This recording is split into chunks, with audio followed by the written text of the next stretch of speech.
Russia has destroyed the vaunted, the much heralded, the much celebrated Challenger 2 tank in Ukraine. This was reported on September 5th in the Zaporozhye region, and the video has gone viral all across social media.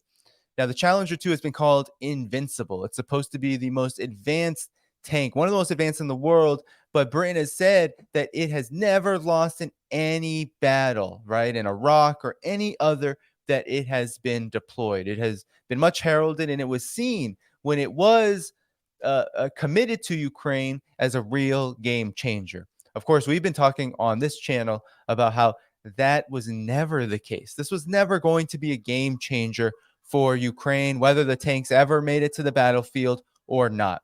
So the Challenger 2 did eventually make it to the battlefield, and it was first spotted in mid-August as part of this 82nd Elite Brigade that was thrusted into this counteroffensive in an attempt to essentially do whatever was possible to make up for the immense losses in manpower and weaponry that have already occurred over the 2 months prior of the counteroffensive.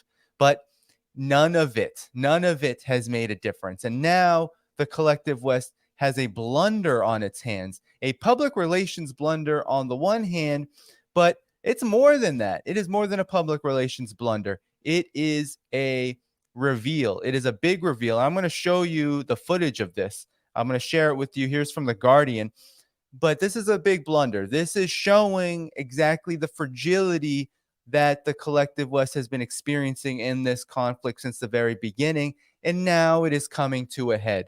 Now this burning Challenger 2 is exposing, right, through this video. This video, I think it was taken by Ukrainian forces. I believe if you watch this video closely, these are Ukrainian forces being shot at. They're right out on the front line. This as Russia is firing away. So here we go. I'm going to show you how The Guardian will kind of narrate and provide context to this video. So here we go.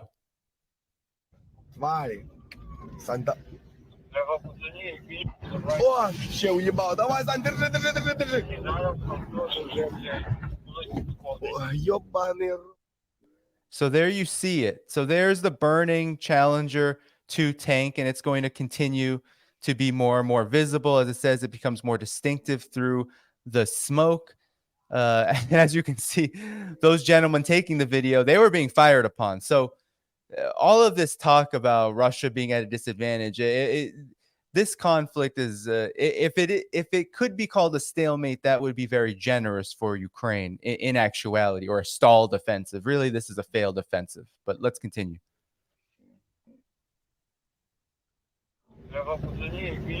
О, ще уебал. Давай, Сань, держи, держи, держи, держи. Ой, ёбаный рот. Ебать, стоялись, вхуярился. Нічого, Сань, держись, блядь. Десь, ще один танк розпізнавали, суки.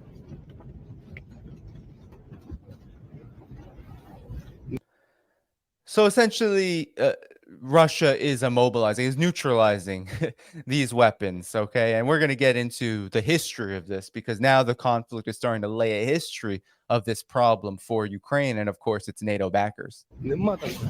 Ай, блядь! Саня, газу, блядь! Братуха! А, сука, углушила. О! Саня, вниз, вниз, вниз, вправо, вправо. So we don't know much about what happened to destroy the Challenger 2, but it really is a blunder. It is indeed a blunder. The British have heralded this tank as the game changer, as an invincible. They literally have called it invincible, impervious on the battlefield, that it is unbeatable. But well, Russia is showing that actually NATO tanks in general are very much beatable. So here's the U.S. Sun, okay? And I'm just going to go over this report quickly before I get over to friend of the show, Brian Berletic, and his analysis of it. So the Sun actually has a decent report. This is a U.S. tabloid, mind you. But they say Ukraine loses its first invincible British-made Challenger tank 2 as the video showed burning wreckage on the roadside. So I'm only going to read a little bit of this. What I want to scroll down to is the never suffered losses. They say the Challenger 2s were assigned to Ukraine's elite 82nd Air Assault Brigade, which was thrown into battle last month. The tanks had been part of a strategic reserve to smash through cracks in the Russian lines, but they were thrown into battle in mid-August as Ukraine struggled to smash through Russia's heavily fortified first lines of defense.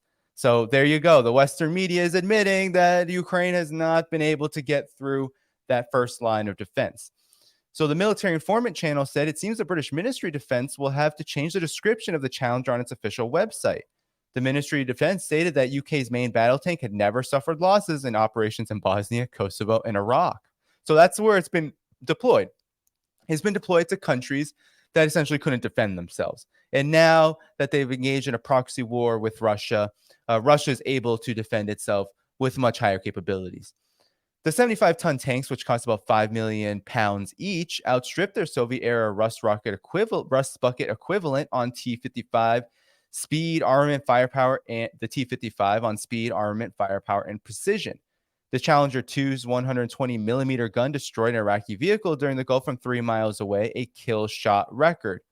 Well, that's all well and good if you are attempting in testing out this equipment on much weaker militaries. A lot of these militaries being countries that have always been impoverished, that have just outsized disadvantages militarily. That's all well and good. And now we're talking about Russia.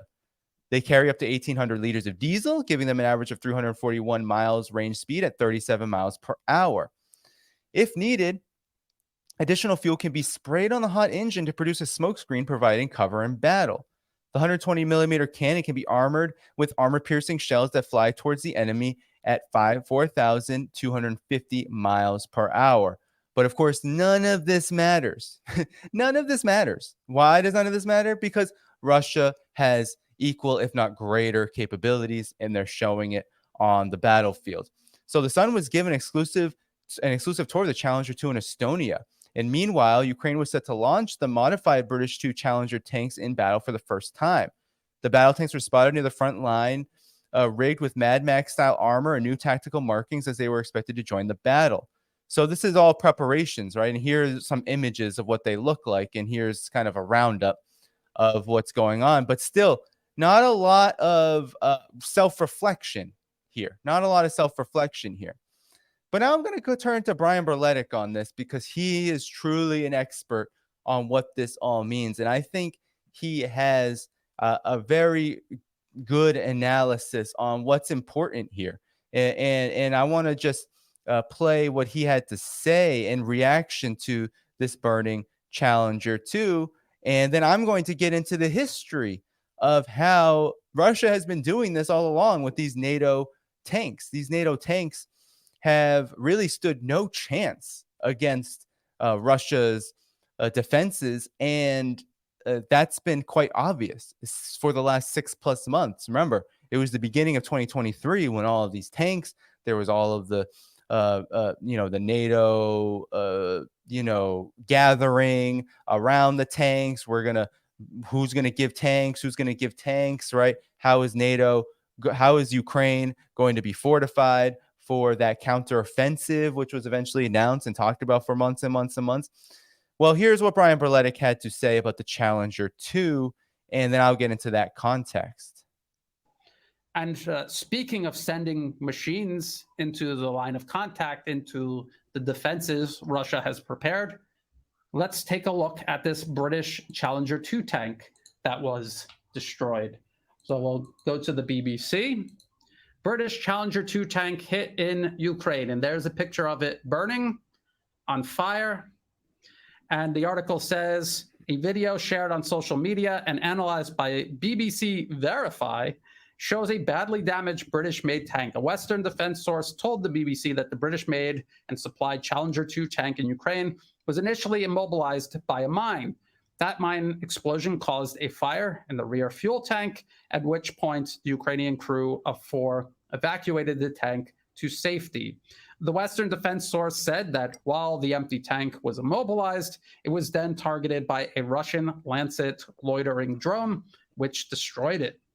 It is the first verified sighting of a Challenger 2 on the front line since Russia invaded Ukraine in 2022. So what does that tell you?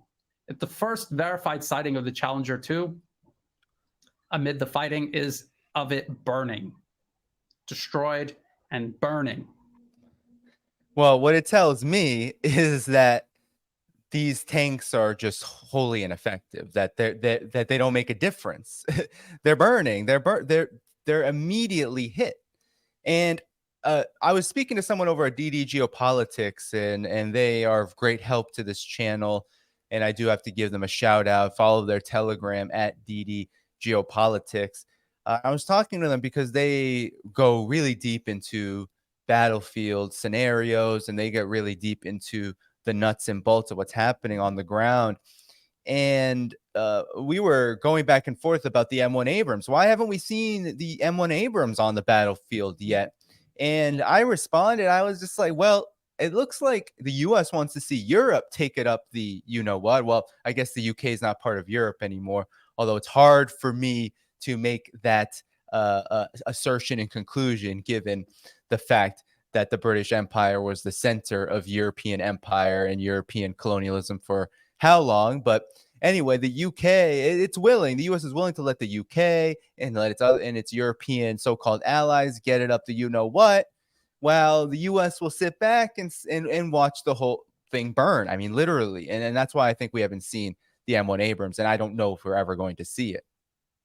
And this is far from just a lucky shot by Russia. This is what is going to happen to absolutely every British Challenger 2 tank sent to Ukraine that attempts to approach the line of contact and engage Russian forces. They will be damaged, they will be destroyed. They may even capture some of them. There's not a lot of them. And the BBC even goes on and explains the UK announced that it would send 14 Challenger 2 tanks to Ukraine back in January. At the time, Prime Minister Rishi Sunak said the battle tank would help Kiev's forces push Russian troops back. And of course, that has not happened. That will not happen. The Challenger 2 tank, if that does happen, the Challenger 2 tank is not going to be part of it. So I also want to add to what he said that of course, it's not going to happen in the future. There's not going to be any breakthrough, and these tanks are going to continue to get destroyed. And I'll also just add that, as I'm going to get to after Brian finishes here, that there's a history of Russia already doing this, that we could have probably expected this to happen, given how this conflict has played out over the past, September 6th, even over the past just 3 or 4 months. But really, especially over the last 6 months, this conflict has played out a lot differently than I think the collective West had hoped. Built in the late 1990s, the Challenger is more than 20 years old, but it is one of the most modern and capable tanks at Ukraine's disposal, in addition to the German-made Leopard 2 tanks, which are also burning in heaps all along the line of contact. They are intended to provide Ukraine with better protection and more accurate firepower. Ukrainian tank crews were trained on how to operate them in March. And back in January, I published this video 7 months ago. Will Western Main battle tanks turn the tide in Ukraine? And I said, no, they wouldn't. And in that video, I talked about how they're going to be training them for a very short amount of time. It's nowhere near enough time for them to be effective, even just as a tank crew, let alone as a tank unit, let alone amid combined arms warfare. I talked about how the Challenger 2, the Leopard 2, and even the M1 Abrams, the US-made M1 Abrams, how none of these main battle tanks are super weapons. They are not invincible. They have seen modern combat elsewhere. They have been destroyed by especially modern Russian anti-tank weapons. I even shared this article from 2007, The Telegraph. Ministry of Defense kept failure of best tank quiet. So back in January, I talked about this old article from 2007, which said One of the British Army's Challenger 2 tanks was pierced by an Iraqi insurgent missile more than 8 months earlier than the government has previously admitted. The Ministry of Defense had claimed that an attack last month that breached the tank's armor was the first of its kind in 4 years of war in Iraq. But another Challenger 2 was pierced by a powerful rocket-propelled grenade in August last year during an attack that blew off part of a soldier's foot and injured several others. The Challenger 2 is reputed to be one of the most sophisticated tanks in the world, and those used in Iraq by British Army are built with Dorchester armor, the composition of which is a top secret. The tank is also fitted with explosive reactive armor at its front that should deflect any weapon fired at its hull. The Ministry of Defense has finally confirmed that the tank's armor was breached last August and has said that an investigation was conducted to discover why the explosive reactive armor appears to have failed. However, the department refused to comment on its findings, citing security reasons. So that's 5 billion pounds, 5 billion pounds of failure. And it was already failing in Iraq. I mean, this was something, they brag about how it never lost in Iraq and how there was never any problems in Iraq. And here it is. Now, they were having problems in Iraq. They were having problems with Iraqi insurgents, those who were fighting against the British, who were, in fact, an invading force. So this is not new necessarily. But what is new is the fact that overall, while the British and the US and NATO at that time could claim, well, even if we have to cover up these mistakes, at the very least, we can maintain an occupation and we can crush Iraq. And that's what they did. They crushed Iraq. And there really, there wasn't much to crush. Iraq was a weaker country. It didn't have the same kind of military. And, we can go over the history. Pan-Arabism had already been destroyed. And there had been decades and decades of destruction of that Arab region, the Middle East, etc. So with all that said, this is different. Russia is operating from a position of strength, and they're showing it here. And a lot of the myths that surround the supposed invincibility of Western main battle tanks is owed not to their actual performance on the battlefield, but carefully managed war propaganda. And this article confirms that they were covering up the failures of the Challenger 2 back in Iraq. And we don't know if the Challenger 2 tanks sent to Ukraine have this top secret armor or not. But even if it did, if the tank failed in Iraq up against poorly trained, poorly armed insurgents, how do you think it would fare against well-trained, well-equipped Russian troops? How desperate is the situation for Ukraine? Well, it's very desperate, and Brian's about to get into it, but we're going to get in a whole lot of desperation coming up. I went over this article a little bit with the Duran, Alex Christoforo, and Alexander Mikuris in a recent live stream. I highly suggest people watch that. We covered a lot of ground. Alex and Alexander really broke down the fundamentals of this conflict that the Western media has been trying to ignore. And one of those fundamentals is military industrial output. So let's look at this Financial Times article. Ukraine cannot win against Russia now, but victory by 2025 is possible. Allies must ramp up weapons production to give Kiev the means to overpower Moscow once and for all. And so this is a theme here, because I'm going to also get to this at the end. At the end here, this is a huge theme. There's a huge theme of blame, right? Blame on the failures of the counteroffensive, and how, and also in the prospects for what is hopeful for Ukraine in this counteroffensive, being that they're just not giving enough, and now they need to give more. And if the West just gives more, then next year and the next year, this counteroffensive will finally be successful. This is by Richard Barons. He is a former general in the British Army and was previously commander of Joint Forces Command. So he's someone who you would think should know what he's talking about. But this is what he says. Ukraine's current counteroffensive will not throw Russia out, not that anyone expected it to. Well, if you were reading the Western media before the offensive was launched, you might have thought that. nor is it likely to cut the occupation in half before the winter, which might have been one of the more optimistic aims. Again, this was something that was assured before it was launched across the Western media, among these Western analysts and journalists. So I'm going to stop here because I want to get into actually the tank, because this is a great point to end with on Brian's video, because he is saying that it wasn't always assured, and now there's all this hope that if more is given, if more is done for Ukraine by the collective West, then there will be success in 2024, 2025, that this is not over, that there is hope. You hear reports about Zaporozhye, where this Challenger 2 tank was destroyed, that there are being gains made by Ukraine. But I want to show you a few things. I want to go over a little bit of this tank context, right? Because there has been a lot of activity around these tanks. And in terms how the collective West has talked about it. So you probably all remember in January of this year, there was so much conversation. I'm actually going to pull up the conversation, a Western media outlet. So much conversation about just how important these tanks were. So you remember the collective West all got together. I believe it was at Ramstein Air Base in the United States and Germany and France and the UK.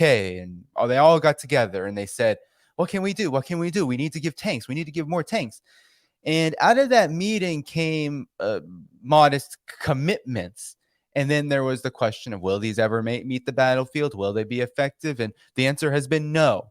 And I'm going to show you just how this has gone since this has been in the overall discourse. And so here you have the conversation. You have Frank Ledwig here, senior lecturer in military strategy and law at the University of Portsmouth. He says that the Ukraine war, the supply of advanced tanks, will give Kiev an advantage over Russia and move it closer to NATO. And so this is from the UK perspective. And he talks about how the Challenger 2s were going to be such a game changer. On January 6th, the announcement by Ben Wallace was made that 12 of Britain's 222 Challenger tanks would be transferred to Ukraine. They're highly effective and superior to what Russia can field, but thus far, there will be too few to make a significant difference. So even then, they were admitting that this probably won't make a big difference, but yet they were still saying it was a game changer.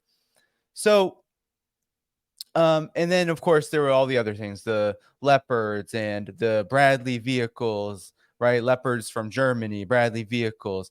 And so this is how they were talking about it, though, right? It will give them an edge over Russia and move it closer to NATO.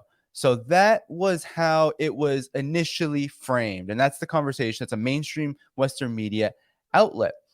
And so there was one thing that was always true, though, right? Regardless of whether there was double talk from the collective West that this will be a game changer or it just wasn't enough, they were saying two things at the same time.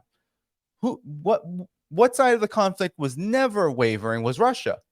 Here is what Russia had to say when M1 Abrams were committed, and they I don't believe we've seen M1 Abrams on the battlefield. I don't think they have made it there yet. And this is, it's already September. These were committed in January. The Kremlin says, Russian government says, the U.S., this is from Reuters, the U.S. supplied tanks will burn in Ukraine. That's what Russia said. Russia said that they will burn, dismissing any kind of it says the Kremlin said that any Abrams tanks supplied to Ukraine by the United States would burn, dismissing the expected delivery as expensive folly. So, and that's true, right? Everyone wants to question Russia and say Russia this, Russia that, but this is all played out, right? We haven't seen M1 Abrams tank. There's a reason why we haven't seen them burning. We've seen every other tank burn from NATO, but not M1 Abrams. So U.S. officials said that on Tuesday, this was back in January, that Washington was poised to send dozens of its M1 Abrams tanks to Ukraine, reversing its previous position. That report came after Leopard 2 tanks were committed by Germany. So that was kind of how this was couched. That Russia said, doesn't matter, send them, they will burn too. And the reason why Russia was so confident is because Russia was actually going to do this. Russia was not playing around. They were saying FAFO, mess around and find out. And that's exactly what happened to the Leopard tank. So I don't know if you all remembered, but here is Al Arabia. Russia destroyed all tanks supplied to Ukraine by Poland and Portugal, says Sergei Shoigu, so the defense minister of Russia. And it says Russia forces, this was back in July last month, Russian forces, or a couple months ago, Russian forces destroyed 16 German-made Leopard tanks, or actually 100% of the tanks supplied to Kiev by Poland and Portugal, said Sergei Shoigu. So these were destroyed in the south, Donetsk, Zaporozhye, and the Donetsk directions alone, where Ukraine armed formations are undertaking unsuccessful attacks of Russian forces. So this was during the counteroffensive. Russian forces destroyed 15 aircraft, 3 helicopters, 120 pieces of armor. And this has just kind of been the pattern. All right. So this was, after Ukraine requested more Leopard tanks from Germany to help its ground forces back in June. So they've already done it. And I'm going to show you the photos. Okay. I'm going to show you the photos that came out in June because they had to request more. Ukraine had to request more Leopard 2 tanks. And why was this?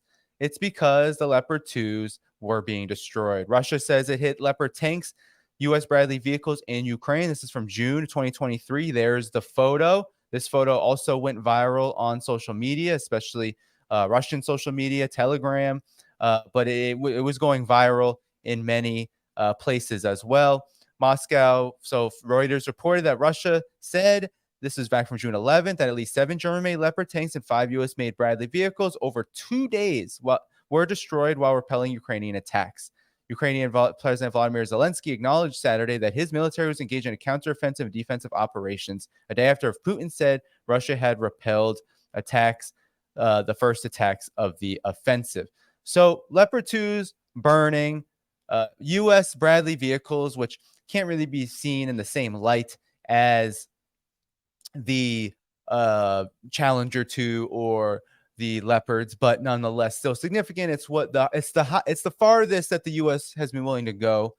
They have not sent those M1 Abrams out there just yet. My hypothesis for that is that the United States does not want that public relations embarrassment, especially coming on the heels of an election when, lo and behold, Ukraine publicized its vaunted offensive for months and months and months before the summer, where essentially the U.S. election begins, at least in terms of early campaigning, and the Biden administration wants no part of it.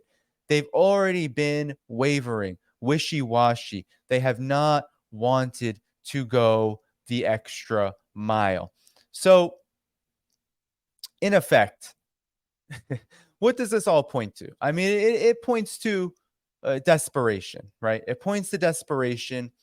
The Challenger 2 burning is part of this larger problem Ukraine faces. It's not just that there's this one tank, right, that's burning on the battlefield, and just because British called it invincible, that somehow is significant. What's significant is this is a long-standing problem that no matter what NATO throws out onto the battlefield for Ukraine, it ends up either rubble or captured, destroyed, whatever, but it ends up not working. And so there is no future for this counteroffensive, no matter how much the collective West is going to say that there is. And they're going to continue to say that there is a future for the counteroffensive. We shouldn't be surprised by that one bit. They're going to continue to say that this counteroffensive has a chance. And even when they stop calling it a counteroffensive, when they just say, well, Ukraine will be able to make the gains and progress 2024, 2025, when we can just increase output, that will make the difference. And we just have to wait another year, another 2 years. But that's just not in the cards. Why is it not in the cards? Well, Brian was getting at it. The Duran has been getting at this. So many forces have been getting at this. And that's not how industrial output works, right? You not only have to produce these weapons, but then you have to get them out there. And then you have to get them out there effectively. This is a losing game. The United States and NATO are playing a game of chicken, and they are well behind that game of chicken. And really, the chicken has no head anymore. The chicken that they're playing with, there's no head. They're not doing this based on some kind of military strategy to win a war. That would be a mistaken viewpoint. And I think that when people look at warfare, especially one like this, especially a conflict like this, they look at it in terms of these pieces on a battlefield, almost like they're playing Call of Duty, or they're playing, Battleship, that they're playing these games, and that there's some kind of grand strategy here. And I would argue that the grand strategy here was always, let's weaken and destroy Russia. But the means of getting there were never there. The United States cannot, without facing massive challenges to its own supremacy worldwide, to its entire imperial albatross that is extended all across the globe, without sacrificing its entire empire. And this includes NATO, which are just vassals of the United States. NATO is just a collection of vassals and some odd fellows. I guess you could call them strange bedfellows, like Turkey and Hungary, for example. But NATO as a collective, and who it's a U.S. Machinery. It is a U.S. instrument. And so unless the United States is going to give up its empire, unless the neocons are willing to give up their empire in order to destroy Russia, which inevitably will go nuclear, really, the United States has no options here. And so the collective West is going to continue. The rainy season's coming in Ukraine. The counteroffensive is failing. The casualties are mounting. I mean, I think the latest figures from the Russian Ministry of Defense is 66,000 Ukrainians dead in Ukrainian forces dead over the course of this counteroffensive. Those casualty numbers continue to go up and up and up. And the weaponry, the battlefield units, all of these also continue to go up and up and up. And so it's increasingly looking exactly how we, I think those of us who have been covering this conflict from the side of looking at the reality of the situation, understood that this is really Russia's to win.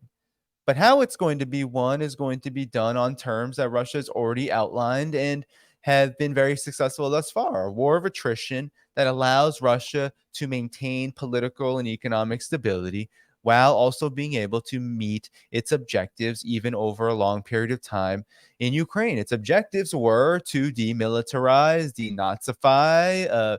There were Azov units just destroyed today. Ukraine's military is looking more and more depleted. NATO is becoming more and more depleted, and its ability to fight back is reducing by the day. So Russia is achieving its objectives while also being able to maintain stability politically and economically, which is very important given that Russia has an experience. If you remember, 1979, Afghanistan, that conflict lasted over a decade. And the collective West at that time was able to drag the Soviet Union and Afghanistan into what was a conflict that drained the Soviet Union of not just its battlefield prowess, its military capabilities, but also drained it of its legitimacy politically. It was damaging to the Soviet Union's legitimacy because it was a quagmire. And as Zbigniew Brzezinski, right, one of the chief neocon strategists, who was a real strategist, mind you. If you read the Grand Chessboard, you will know this. If you read what he said in the Grand Chessboard that the Soviet Union was experiencing its Vietnam and Afghanistan. So Russia has long experience with this trend. Russia understands what the collective West thought it was going to do. And what Russia did was turned that failure of a strategy, it was going to fail in this instance, on its head. Said, well, we are going to fight a conflict like this. We have learned from history. We have learned even from recent history, early mistakes in this conflict. And now we're in it to win it in the way that makes the most sense. And here you have it. Challenger 2s will continue to burn. Leopards will continue to burn. If the U.S. wants to send its M1 Abrams, see you later. It doesn't matter what the U.S., NATO, etc., throw out there. It will burn. And the end result will be massive amounts of Ukrainian casualties. Ukraine is on its way to ceasing to exist, and the conflict will eventually end in some kind of defeat. What form that will take? Well, that really is for NATO to decide, because Russia will continue on its path, and it's going to be NATO, the United States in particular, that will decide how far does it want to take this conflict. Does it want to take it to its logical conclusion, which is a confrontation with Russia, or does it want to accept and concede defeat? Really, the ball will, if it's not in its court right now, it is very much going to be in its court very, very soon. And the burning Challenger 2 should be a warning. Thank you for tuning in to my latest video. I appreciate all of your support. This channel, however, needs your help. I am seeking to make this channel more sustainable in the long term and upgrade necessary equipment to ensure that this work continues onward and makes progress to give you all of the geopolitical analysis that you all deserve. For that reason, I'm asking you to become a member of my Patreon community at patreon.com/DannyDhaiphong. You can find that link in the video description or in the pinned comment below. For whatever amount you choose to give, just know you are supporting independent media that you can't find anywhere else. Thank you so much, and I look forward to the next video.